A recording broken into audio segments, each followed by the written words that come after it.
नमस्कार दोस्तों, आप सुन रहे हैं आज की कहानी ऊंचा खानदान। शराब पीकर पत्नी को पीटना भैया के लिए आम बात थी। किसी भी आदमी से वो बात कर ले तो भैया पर भूत सवार हो जाता था। यानी सब ठीक हो जाएगा कहा जाना एक झूठ है, कभी कुछ ठीक नहीं होता। कार थोड़ी देर खड़खड़ करती हुई अपने दम से ज्यादा जोर लगाती रही, फिर हार मानकर रुक ही गई। मैंने खिड़की से बाहर झांकते हुए ड्राइवर से पूछा, अब क्या हुआ? हर थोड़ी देर में तुम्हारी कार को नाटक करने की आदत है क्या? ड्राइवर ने झल्लाहट दबाते हुए मुझे जवाब दिया, अब गाड़ी नखरे उठवा रही है तो क्या करें साहब, उठाने तो पड़ेंगे ही। मैंने टाइम देखा, 3 तो यहीं बज गए थे।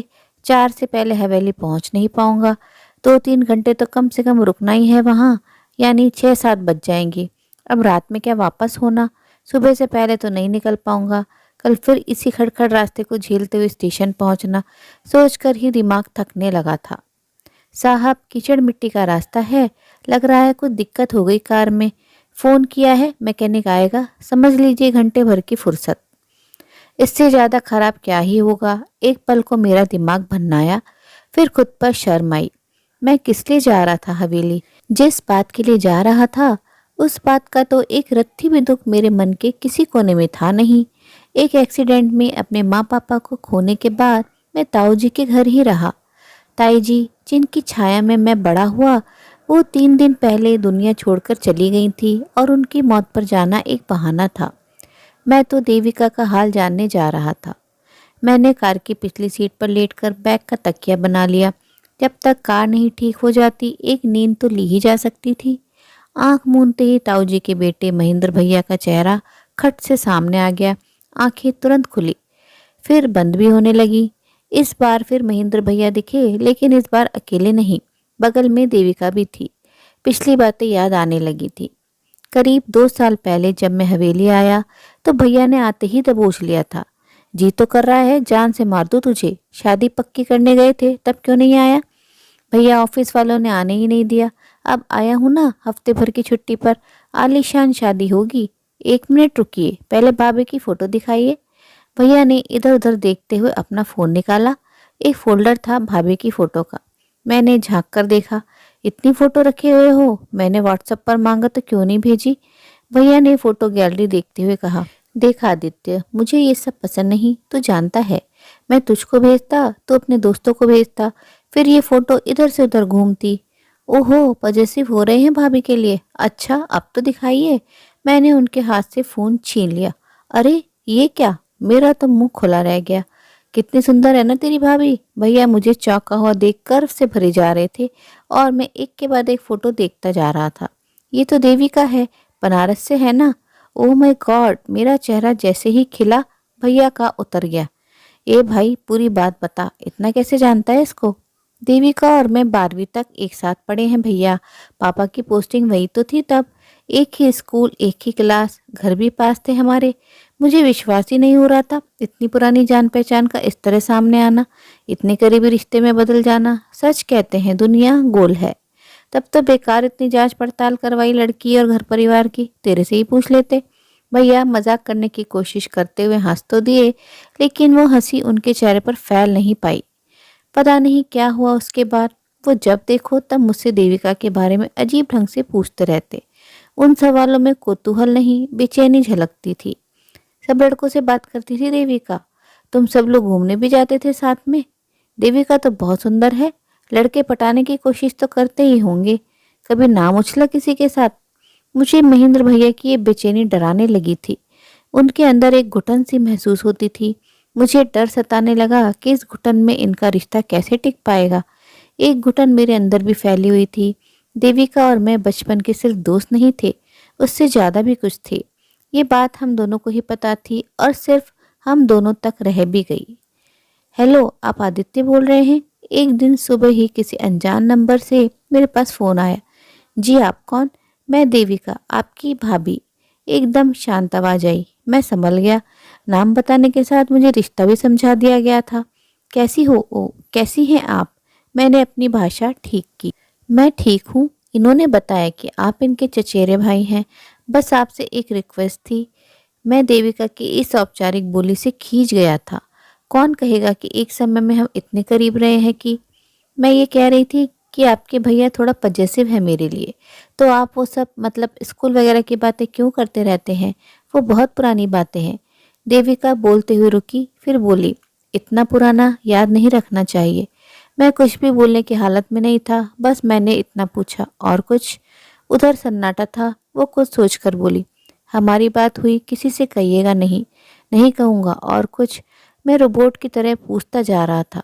हालांकि मैं पूछना तो ये भी चाहता था कि जब भैया से छुपकर बात हो रही थी तो उसको मेरा फ़ोन नंबर कैसे मिला था। एक रिक्वेस्ट और थी, आप बुरा मत मानिएगा। मैंने दिल कड़ा कर लिया। कुछ और भी बचा था अभी? जी बताइए। हो सके तो शादी से पहले आप वापस लौट जाइए। मैं नहीं चाहती कि हमारा कभी आमना सामना हो। करंट जैसा लगा था मुझे। ऐसा भी क्या खटक रहा था मैं? हालांकि मैंने उसको आश्वस्त करके फ़ोन रख दिया था, लेकिन कुछ था जो मुझे अजीब लग रहा था, बहुत बुरी तरह। शायद मुझे ये शादी ही अजीब लग रही थी। देविका और भैया का कोई मेल नहीं था। वो एक बहुत पढ़ी लिखी खुले विचारों वाली लड़की थी और भैया फर्जी डिग्री लादे हुए संकुचित विचारधारा के माहौल में पले हुए अमीर घर के बिगड़ैल लड़के। थोड़ी बहुत जांच पड़ताल की तो पता चला किसी बिचौलिए रिश्तेदार ने आधी अधूरी सूचना देकर रिश्ता तय करा दिया था। देविका के पापा महेंद्र भैया के वैभव और देविका उनकी हीरो जैसी शक्ल और कद काठी पर मोहित होकर तैयार हो गई होंगी। बाकी का काम फर्जी डिग्रियों ने कर दिया होगा। पता है, देविका जब देखो तब बस पढ़ाई लिखाई की बात करती रहती है। अब उसको क्या बताऊं? मेरे तो सारे बीए एमए घर बैठे हुए। भैया जिस बात को सीना ठोक कर बताते थे, वही बात मेरे दिल में दुख दुख करने लगती थी। एक बार शादी होकर आएगी ना, खुद देख लेगी। इतनी तो गिनती उसने सीखी नहीं होगी कि हमारे यहाँ दौलत गिन पाए। नौकर, पैसा, जमीन, जट्टा, बौरा जाएगी तेरी भाभी। भैया ने भविष्यवाणी कर दी थी उस दिन। देविका सच में बौरा गई थी। शादी के ठीक चौथे दिन बाद जो वो मायके गई तो वापस नहीं आई। मैं तो ऑफिस का बहाना बनाकर ठीक शादी से एक दिन पहले दिल्ली वापस आ गया था। परिवार वालों से खबरें मिलती रहीं। देविका किसी भी कीमत पर ससुराल वापस आने को तैयार नहीं थी। फिर करीब महीने बाद एक दिन अचानक देविका मायके से ससुराल वापस आ गई। भैया का हंसते हुए फोन आया था। अरे बधाई हो, चाचा बनने वाला है तू। हवेली की ये गुत्थी कभी उलझती कभी सुलझती, कभी खबर मिलती देविका ने फिर लड़ाई की, मर जाने की धमकी दी। फिर पता चलता सब ठीक हो गया। हवेली एक घर न रहकर जैसे रिश्तों का अस्पताल हो चुकी थी, जहां सारे रिश्ते बीमार थे। बेवकूफ औरत है, ध्यान नहीं रखा अपना। भैया की आवाज़ दुख के बजाय गुस्से से भरी हुई थी। बच्चा दुनिया में आने से पहले ही अलविदा बोल गया था। सबने देविका को दोषी ठहराया था। बवाल एक बार फिर जोर पर था। इन सब में मेरी भूमिका एक मूक दर्शक से ज़्यादा नहीं थी। बस मैं ये सब होते देख सकता था, कुछ कर नहीं सकता था। इसी बीच एक नई बात ने शोर मचाया। देविका ने भैया से बात करना बंद कर दिया था, यहाँ तक कि उनके कमरे तक अलग हो गए थे। सारे नौकरों के बीच मेरा मजाक बनाकर रख दिया इस लड़की ने। नौकर लोग इस तरह बात करते हैं?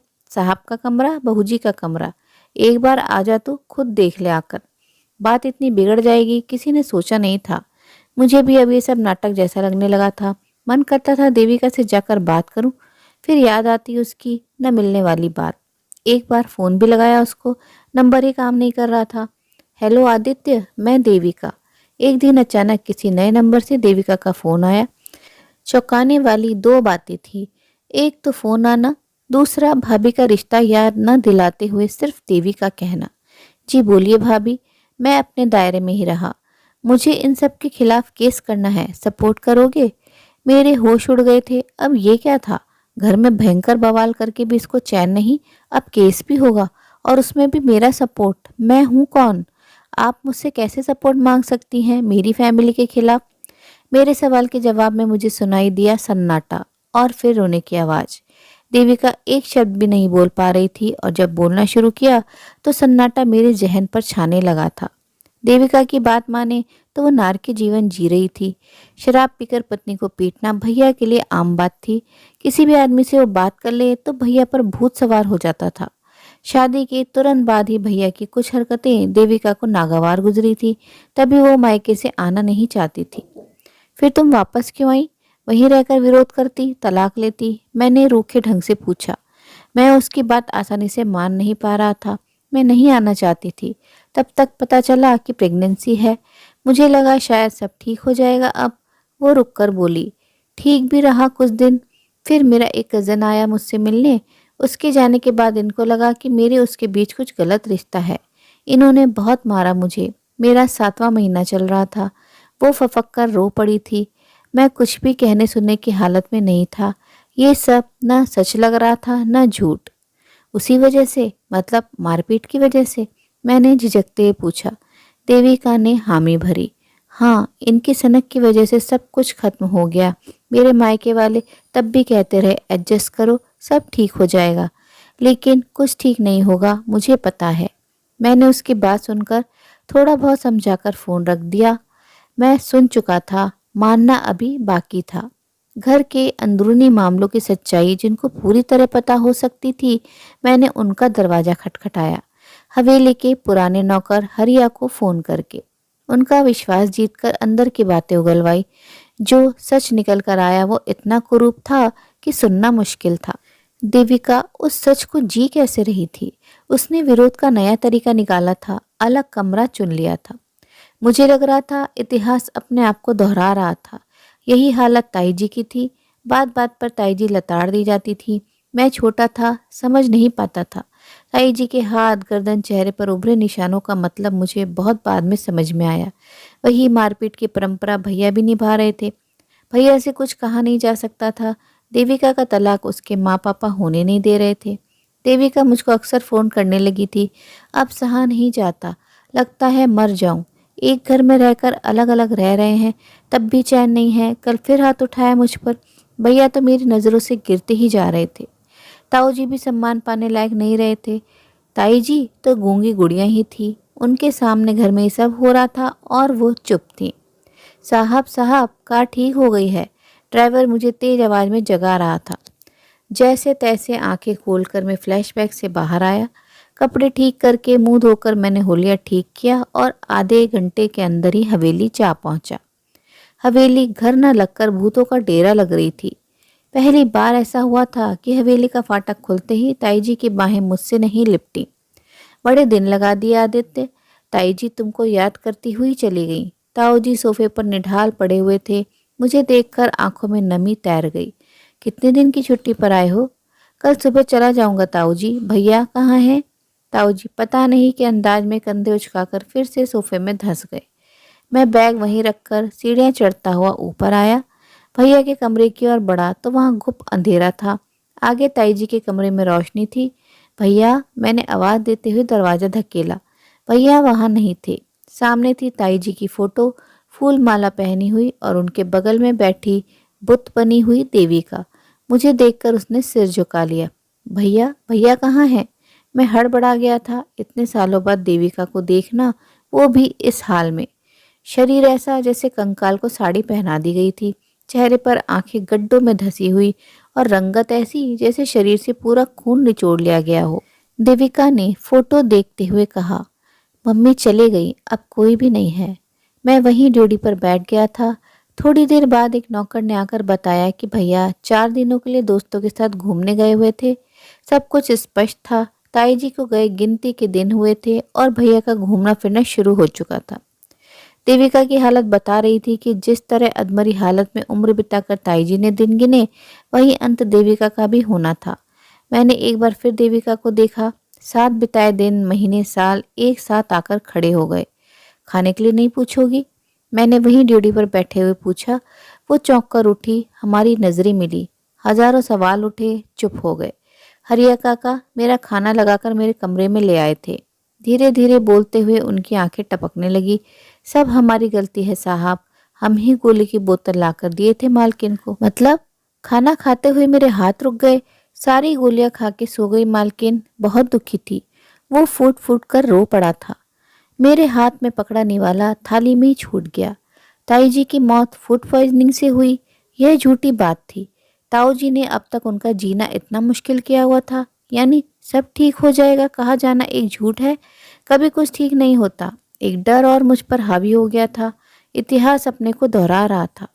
जब भैया ताऊ जी के रास्ते पर चल रहे थे तो क्या देविका ताई जी के रास्ते पर नहीं जाएगी? रात तक मैं छत पर टहलता रहा, कुछ कुछ सोचता रहा। थोड़ी देर बाद मैंने देविका के कमरे की ओर रुख किया। मेरी एक बात मानोगी? बोलिए। तुरंत अपना सामान बांधो और निकलो यहाँ से।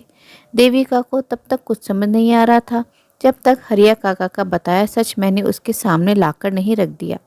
ताई जी की तरह ही जी रही हो तुम, उन्हीं की तरह दुनिया से जाना भी चाहती हो। सोच लो तुमको क्या करना है। मैं सुबह निकल रहा हूँ, मैं हूँ तुम्हारे साथ। देविका की आंखों में मैंने देखकर आखिरी 4 शब्द कहे और वापस लौट आया। पूरी रात ठीक से नींद नहीं आई। सुबह हल्की सी झपकी लगी तो शोर शराबे से आंख खुली। ताऊ जी बुरी तरह से चीख रहे थे, महेंद्र को फोन लगाओ, बोलो जहां है तुरंत आए। ये देखो कालिक पोत गई। वो एक कागज हाथ में पकड़े हुए कांप रहे थे।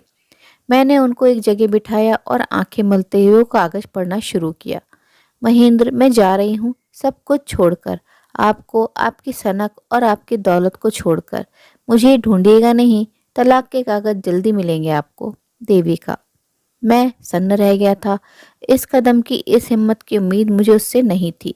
जब यही करना था तो इतने साल किस बात का इंतजार कर रही थी? हरिया काका ने मेरा कंधा थपथपाकर मुझे कमरे में आने को कहा। ये चिट्ठी आपके लिए दी गई है बहू जी। एक बंद लिफाफा थमाकर काका तेजी से बाहर निकल गए। मैंने कमरे का दरवाजा अंदर से बंद किया और वो चिट्ठी पढ़नी शुरू की। आदित्य, मैं जा रही हूँ अकेले, अपनी बची कुची हिम्मत बटोर कर। तुम्हारे सवाल ने मुझे सोने नहीं दिया।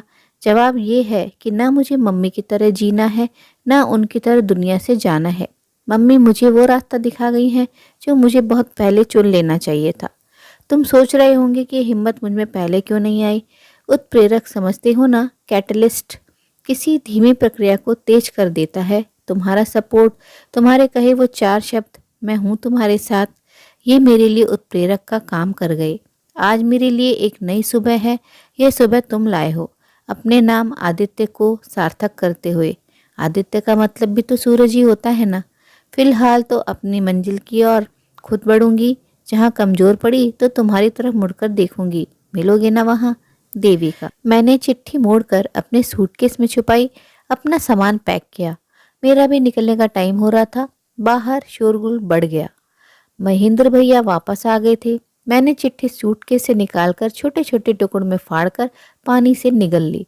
अपने फ़ोन से देविका का नंबर डिलीट किया, सारी चैटिंग, कॉल डिटेल्स, सब कुछ। कमरे से बाहर निकलते ही छानबीन मेरी भी होगी, मुझे पता था। चिट्ठी फाड़ने का दुख था, जिंदगी का पहला प्रेम पत्र था। फ़ोन नंबर डिलीट करके दुख नहीं हुआ। मुझे यकीन था अब तक देविका अपना फ़ोन नंबर बदल चुकी होगी और मुझे ये भी यकीन था कि कुछ दिनों बाद एक अनजान नंबर से फ़ोन ज़रूर आएगा और मुझे ये आवाज़ ज़रूर सुनाई देगी, हेलो, मैं देविका। उम्मीद है दोस्तों, जीवन की विवशताओं और मजबूरियों से जूझती एक नारी के जीवन की प्रति उम्मीद को दर्शाती ये कहानी आपको ज़रूर पसंद आई होगी। कहानी अच्छी लगी हो तो अपनी राय कमेंट बॉक्स में ज़रूर साझा करें और अपने मित्रों और प्रियजनों के साथ भी शेयर ज़रूर करें। दोस्तों, आपसे अनुरोध है, अगर आप चैनल पर नए हैं तो ऐसी ही नई नई जीवन से जुड़ी कहानियाँ सुनते रहने के लिए चैनल को सब्सक्राइब जरूर करें। कहानी अंत तक सुनने के लिए आप सभी का दिल से बहुत बहुत शुक्रिया। तो फिर मिलते अगली कहानी में। तब तक के लिए आप लोग अपना ध्यान रखिए, खुश रहिए, ऐसे ही कहानियाँ सुनते रहिए।